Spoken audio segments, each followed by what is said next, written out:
या गुन्ह्यातील आरोपी नंबर 3 निदा खान यांचा अटकपूर्व जामीन अर्ज सेशन्स कोर्ट नाशिक रोड यांनी 2 मेला रद्द केला होता।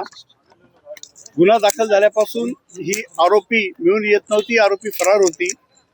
नाशिक पोलीस आणि औरंगाबाद पोलीस यांनी जॉईंटली जी कारवाई केली त्यात काल रात्री 11:15 वाजता छत्रपती संभाजीनगर येथे ही आरोपी मिळून आलेली आहे। आरोपीला ताब्यात घेऊन काल रात्री उशिरा औरंगाबादच्या संबंधित ज्युडिक्शनच्या कोर्टासमोर नेण्यात आलं।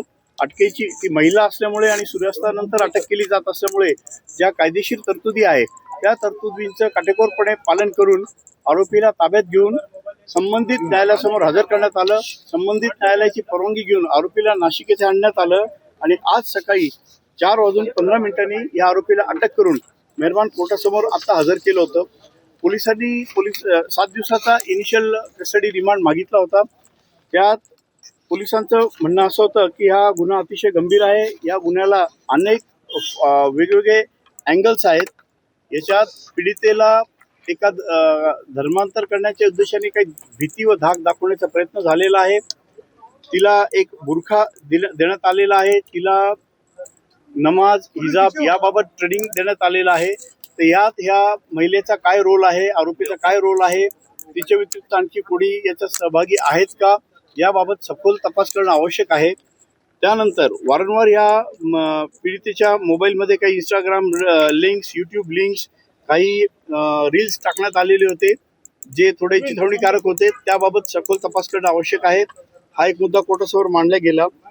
तपासात असे आलेलं आहे की ह्या पीडितेच्या घरी या आरोपीने जाऊन त्या नमाज बुरखा याबद्दल काही कारवाई केलेली आहे, त्याबद्दल सखोल तपास करणं आवश्यक आहे। तिचं नाव हनिया ठेवण्यात आलेलं होतं, या नावाबद्दलचे काही डॉक्युमेंटेशन मिळालेलं आहे। मालेगावमधल्या काही लिंक्स नामांतर करण्यात सक्रिय असल्याबद्दलचा तपासात आलेला आहे, तर त्या लिंक्स एस्टॅब्लिश करणं आवश्यक आहे, हे एक कारण होतं।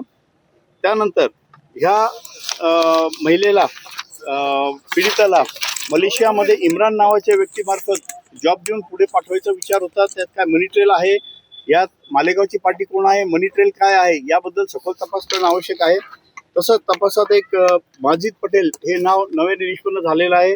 तपासात असं निष्पन्न झालेलं आहे की ही महिला आरोपी नारेगाव, कोसर, छत्रपती संभाजीनगर इत्यादी भागात राहिलेली आहे, तिला कोणी आश्रय दिला त्याबाबत तपास चालू आहे। त्यात माजिद पटेल नाव आलेलं आहे, त्यांना आरोपीपणात सामील करून कलम 238 वाढ करण्यात आलेली आहे। हा सगळा तपास विचारात घेऊन 11 तारखेपर्यंत या महिलेला पोलीस कस्टडी सुनावण्यात आली आहे। आरोपी महिला ही प्रेग्नंट असल्यामुळे तिला तिच्या आईला भेटण्याची परवानगी तिने मागितली होती, त्यास आम्ही हरकत घेतलेली नाही आहे।